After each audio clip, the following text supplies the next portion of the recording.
prazer receber aqui no canal Cartas Proféticas, sobretudo aqui no Chimarrão Profético, um mineiro que não toma chimarrão. Aliás, não é mineiro, né? É lá do Acre, lá do Ceará, né? Depois, da onde? Rio Grande. Rio Grande do Do Sul. Rio Grande também? Rapaz, então agora é um prazer imenso receber aqui o doutor Roberto Bueno, que acabei de saber que ele é meu conterrâneo. Nós somos conterrâneos do Rio Grande. Eu estava desconfiado desse sotaque aí. É um prazer receber o doutor Roberto, que é entre professor universitário, doutor em filosofia do direito, pós-doutorado, e ele é colunista do blog Cartas Proféticas. Portanto, muitos de vocês que assistirão agora nessa entrevista já leram alguma coisa sobre ele aqui no canal Cartas Proféticas, no blog Cartas Proféticas. Então, eu tenho o prazer de receber aqui agora o conterrâneo, além do amigo, né? Nós já éramos amigos sem nunca termos nos falado, é a primeira vez que nos falamos, o doutor professor Roberto Bueno. Uma saudação para o senhor, seja bem-vindo, seja acolhido aqui entre nós. Muito obrigado, Dorvandio, muito obrigado. Saudando também a todos que estão nos ouvindo nesse momento, nos assistindo, né? Em algum momento do dia, ou da madrugada, ou da tarde, né? Parece que estamos vivendo aí um momento um pouco estranho, mas é um grande prazer estar aqui conversando com o senhor e com todos os ouvintes, né? Tá bom. Doutor Roberto, o senhor tem um pensamento, assim, um raciocínio progressista muito bacana, que eu aprecio muito. E o último artigo que o senhor mandou foi um curto, né? Foi curto, isso aqui foi bom, viu? Bom para ler. Foi intitulado, que está no blog cartasproféticas.org, intitulado Paulo Guedes, : os brasileiros são 200 milhões de trouxas. Conte aqui para os nossos espectadores o que isso quer dizer. Bem, é muito curioso, porque, por vezes, as pessoas não se permitem ser tão diretas assim, tão honestas relativamente ao que pensam. Paulo Guedes não é a primeira vez que ele diz algo assim. Há cerca de um ano, ele já foi chamado a fazer uma fala, como ele tem feito muitas vezes, para banqueiros. Obviamente que ele não frequenta sindicatos de trabalhadores, né, associações, isso aí não é para ele. Né? Ele não governa, né? Esse governo, aliás, não governa em prol do povo. Isso precisa ficar sublinhado, digamos assim, porque, claro, está há muito tempo. Então, ele foi chamado há cerca de um ano para fazer uma fala para banqueiros e disse isso. Agora, recentemente, muito recentemente, ele foi chamado de novo pelo Banco Itaú e na presença do presidente. Bom, vamos considerar que não era uma fala presencial, era também por meio digitais, né? E na presença do presidente do Banco Itaú, ele disse isso, que os brasileiros são os 200 milhões de trouxas, que são aí governados por 6 bancos, por 6 empreiteiras, por 6... Bom, e aí diversas áreas ele listou. Querendo dizer que há, na verdade, um grande controle no Brasil por poucas empresas. Agora, isso acontece, Dona Vandil, os nossos ouvintes aí, simplesmente porque nunca a direita brasileira permitiu que fosse feito diferente. Nos Estados Unidos, tem mais de 5.000 bancos. A legislação sobre os bancos nos Estados Unidos é muito cuidadosa. Na Alemanha também. Existem bancos locais, existem bancos com, digamos assim, para ser mais didático, com esfera de trabalho só na região. Então, o sujeito vai lá, deposita seu dinheiro, e aquele dinheiro só pode ser investido no município. Ele não vai ser investido na Bolsa de Valores, não sei de onde, não. O cara deposita ali naquela espacácia e ele vai ser investido aquele dinheiro de alguma maneira na própria região, no município, etc. No Brasil não tem nada disso. A gente tem aí 5, 6 grandes bancos e ponto final. E esses bancos têm algumas regras de funcionamento que são disfuncionais, né? Disfuncionais para os interesses da produção. O sujeito quer dinheiro, precisa de dinheiro para financiar o seu negócio, o seu empreendimento, pense em tudo, menos em ir ao lugar óbvio que seria os bancos. Estou dando essa volta, digamos assim, para dizer o seguinte: o Paulo Guedes é representante de uma extrema-direita, já não é mais direita, que vê na população realmente um bando de trouxas. São 200 milhões de trouxas. E veja, né, Dom Brandil, ele falou de 200, ele não colocou os outros milhões entre os trouxas, ele arredondou a conta. Mas se fosse fazer a conta certa, dava mais, porque a elite brasileira é composta de 0,4, 0,5, a depender do corte que a gente faça, na melhor das hipóteses, a gente chega em 0,9, 0,8%, não dá 1% da população brasileira de privilegiados.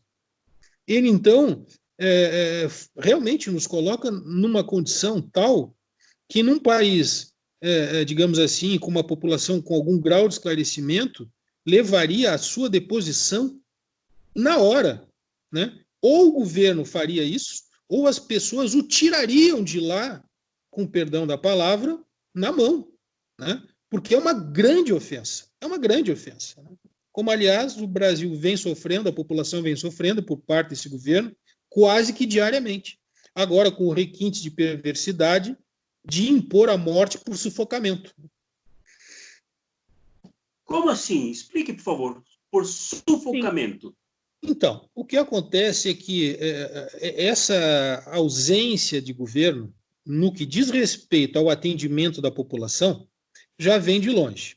Contudo, quando lá em janeiro ainda começaram a surgir os primeiros sinais do coronavírus, o governo continuou sem tomar providências, continuou sem tentar realizar a compra de equipamentos, de providenciar a conversão de indústrias para isso, e o sinal já vinha da China do que estava acontecendo. Então, no mínimo, em casos desse gênero, são tomadas precauções. O que acontece é que o governo continuou sem tomar as precauções, continuou sem alocar recursos, continuou sem também criar uma estrutura básica para um possível problema. E mesmo depois de acontecer o problema, de se configurar a gravidade da situação, o governo, aliás, continua negando que existe a gravidade, e aí não compra algo que é indispensável, que são os respiradores automáticos.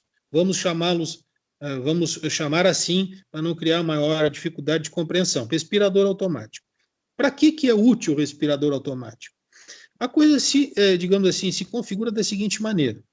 Nós vamos ter, nessa epidemia, já estamos tendo, um alto grau de contaminação. A peculiaridade desse vírus é que ele, digamos, ele tem um poder de contágio muito maior, muito superior que os outros. Então, se todas as pessoas ficarem doentes, né, ou ficarem contagiadas ao mesmo tempo, isso inviabiliza que qualquer sistema de saúde do mundo, que nós tenhamos hoje do Japão, Alemanha, passando pelos Estados Unidos, Canadá e muito menos o Brasil, possam dar conta de atender todas essas pessoas. Dentre os contagiados, uma porção delas, um percentual, talvez algo ao redor de 8%, 5%, precisará de UTI, precisará de respirador automático, dessa máquina que eu estava fazendo referência agora há pouco. Mas o caso é que se nós temos 70 milhões de infectados, 100 milhões de infectados, 140 milhões de infectados, óbvio que não haverá nem cama, nem leito no hospital para atender, muito menos UTI, muito menos equipamentos desse tipo. Então, a estratégia sempre foi de todos os países evitar o contágio em massa de imediato para evitar a falta de leitos e que as pessoas deixem de ter o atendimento necessário em termos de UTIs, etc., que seria esse respirador automático.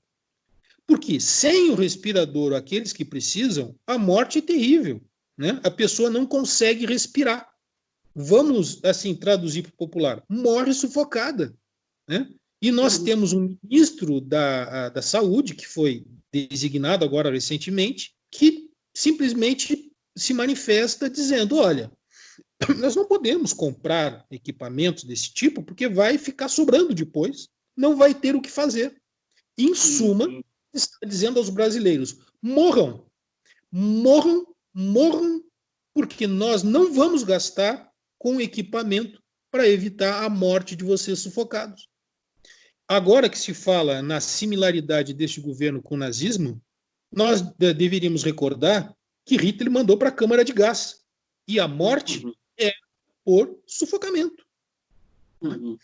Mostra aí esse grau de perversidade no sentido técnico-psicológico que a palavra tem, né? Exatamente. Então, hoje nós tivemos uma reunião, hoje que eu digo, né, no dia 12, né, à tarde, tivemos uma reunião online também, né, com a direção do Congresso Nacional de Lutas contra o Neoliberalismo. E lá nós debatemos exatamente isso, que esse projeto aí da saúde, entre aspas e tal, com esse sufocamento que o senhor se refere, na verdade, é um projeto. Sim. Ele é um projeto político para exatamente matar grande parte da população. Aliás, Bolsonaro disse, quando era bem mais jovem, era deputado federal, que nunca fez nada, inclusive também não fez nada quando deu essa entrevista, que a ideia era matar 30 milhões de brasileiros, né? E, se bobear, vão chegar a isso agora. É projeto, né? Norvandil, na época, ele falou realmente na morte, ele fazia alusão à morte de setores, quando do golpe militar de 64, que, aliás, teve participação civil, foi preparado por civis, executado por militares, e depois também continuou tendo participação em diversos níveis dos civis, que, aliás, eram em maior número que os militares de hoje, né? Os militares hoje têm mais participação no governo, muito mais, do que tiveram em 64. Diga-se de passagem. Ou seja, vivemos no governo militar. E o Bolsonaro fazia alusão à morte de 30 mil pessoas do campo da esquerda. Quer dizer, como sempre, né, vem daí a cultura norte-americana do combate ao comunismo no hemisfério sul, porque isso aqui para eles é uma fonte de retirar riquezas. Então, qualquer projeto que tenha em vista não enviar riquezas para a América do Norte, para os Estados Unidos, é comunismo. Então, tem que eliminar os comunistas. Então, o Bolsonaro fazia referência, na época, à morte dos seus inimigos, os inimigos socialistas. Mas hoje, isso aumentou. Não são apenas os comunistas, ou os socialistas, ou os social-democratas, né? Que o Fernando Henrique, que ele também queria matar, nunca foi socialista, nem em sonho, né? Nunca foi comunista, mas nem em sonho. Quer dizer, ele, na melhor das hipóteses, nos seus melhores dias, talvez tenha sido um social-democrata muito moderado. E ele, mesmo ele, o Bolsonaro dizia que tinha que ter matado. Hoje o projeto ele está radicalizado. Não é mais matar só, entre aspas, né, as pessoas do campo da esquerda. É matar a população em geral. O que nós temos, Dom Orvandil, os nossos queridos ouvintes, é um projeto de eugenia. O que vem a ser a eugenia? Eugenia é retornar às bases mais horrendas do nazismo. Ou seja, é deixar morrer as pessoas que não têm condições, pelo sistema em que se vive, de manter-se por si mesmas. Quer devido a alguma doença, quer devido a alguma incapacidade qualquer, quer devido a motivos econômicos, o que já nem chega a ser um problema de saúde. Se não tem como se inserir no mercado de trabalho, pois também que morra, pois também que pereça. Essa é a estrutura que o neoliberalismo, nesta sua versão radicalizada, está impondo, que eu não tenho mais nem chamado de neoliberalismo. Eu tenho escrito algumas coisas, eu estou escrevendo um livro sobre isso, e eu tenho, já desde há 3 anos atrás, né, desde alguns cursos que eu dei em Brasília, algumas conferências, que eu venho chamando de fácil neofinancismo pós-neoliberal, ou algo que se pareça, mas a ideia, na essência, é dizer que nós estamos numa etapa posterior ao neoliberalismo, que aproveita alguns elementos do neoliberalismo, inclui um pesado fascismo, mas reelaborado, então é neofascismo, e que é financista, e que é basicamente financista, que é gerido e direcionado ao proveito do mundo financeiro, e não mais do mundo da produção.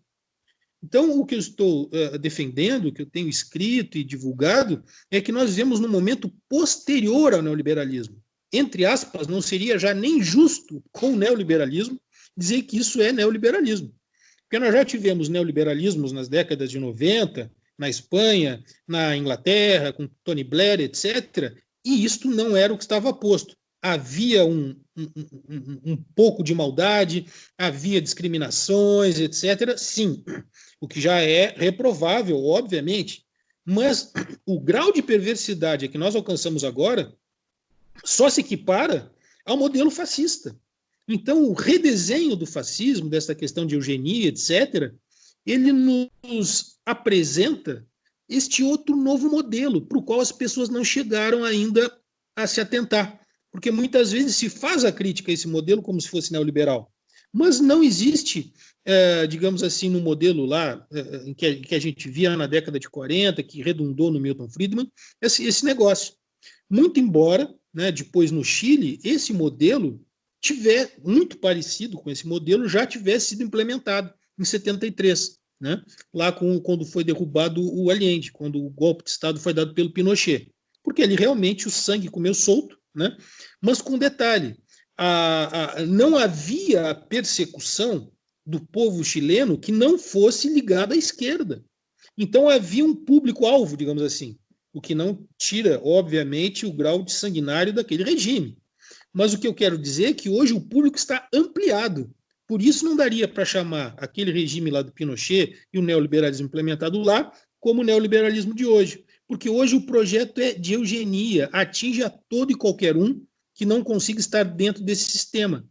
Então o Guedes, quando nos chama de trouxas, também passa por aí.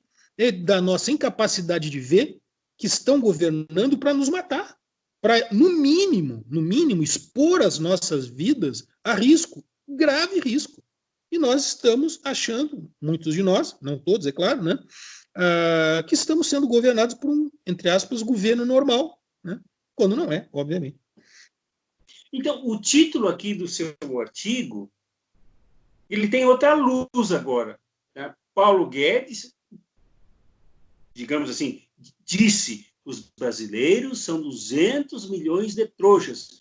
Não foi uma crítica que ele fez aos bancos, foi como que dizendo assim: olha, vocês são trouxas, por isso que nós estamos explorando vocês. É isso?